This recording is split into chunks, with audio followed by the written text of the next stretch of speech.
I'm Deanna Benton. I am more than a rib. I am more than a rib. Hi, I'm Sokoa Bell, and I'm more than a rib. Women, we've got to teach our young women they can trust each other. And you know how we teach them they can trust each other? By trusting each other. We got to practice. Who is it that told us we can't trust each other? That has not been my experience. And what I learned is that when I find that there's a sister in my circle that for some reason I can't trust, then I try to get to know her even more. What's up? What's going on? Who hurt you like this? That's what we need from each other. You see, we'll continually get physical ailments. We'll continue to get mental illness. We'll continue to have emotional breakdowns, of which I've had all the above. When we don't tell each other the truth, when we don't help each other call out our stuff that we're dealing with, somebody has to put a name on it. You see, I think the beauty of what used to happen when women used to get together and quilt, and when they washed their clothes together and hung them on the lines together, they talked to each other. They became each other's therapists. They said, girl, I don't know how you're going to make it through, but I'm just praying with you, girl. We have lost our sense of community. Do you know when you break the word community down, it means common unity, the things we have in common. We're all struggling.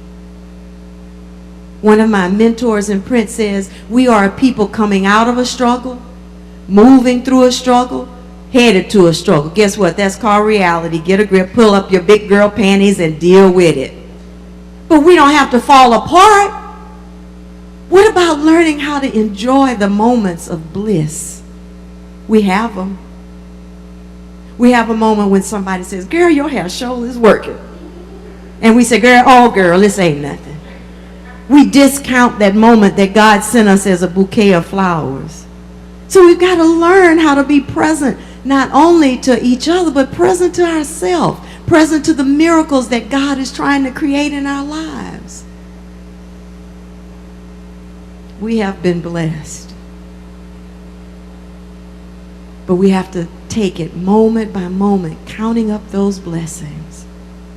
Moment by moment, affirming what we want, not what we don't want. We got to change what we say. What we say is like seeds. And our mind is the fertile soil for whatever seed we plant in it. If you speak discontent, you will grow a harvest. If you speak life, you'll grow a life you could have never imagined having. The word says, I've come that you might have life and have it more what? Abundantly. Speak life.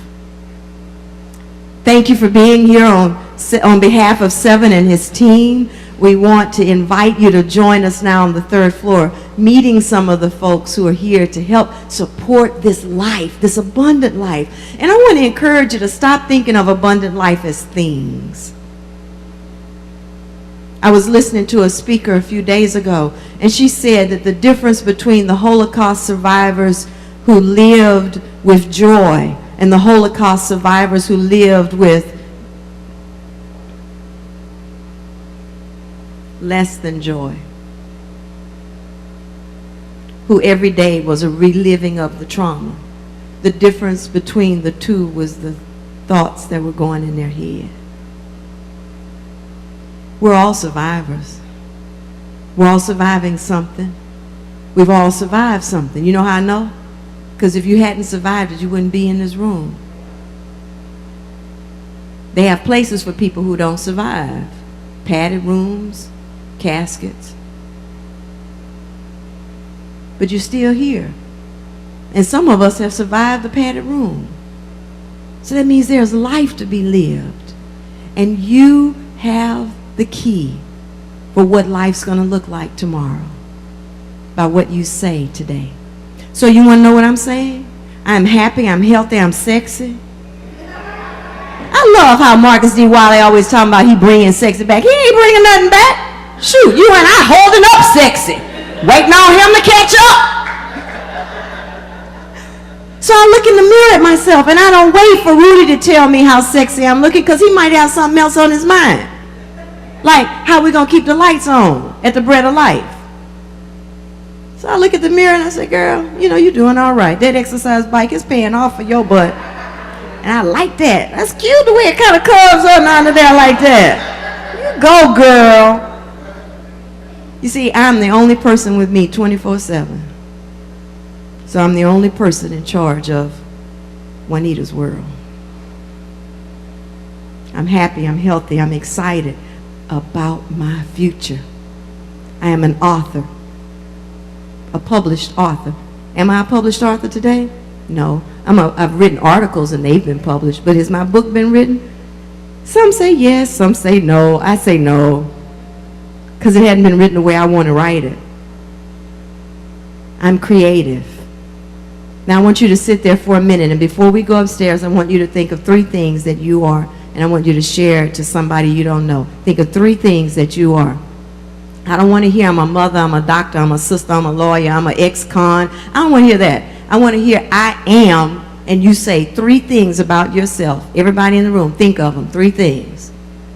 3 things that you want to see more of in your life. I am creative. I'm spontaneous. I'm excited about learning how to do the 2-step. I don't care. 3 things. Think about them.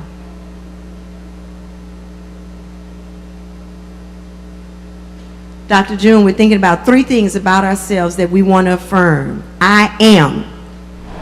Hi, I am Joanna Reed, and I am more than a rib.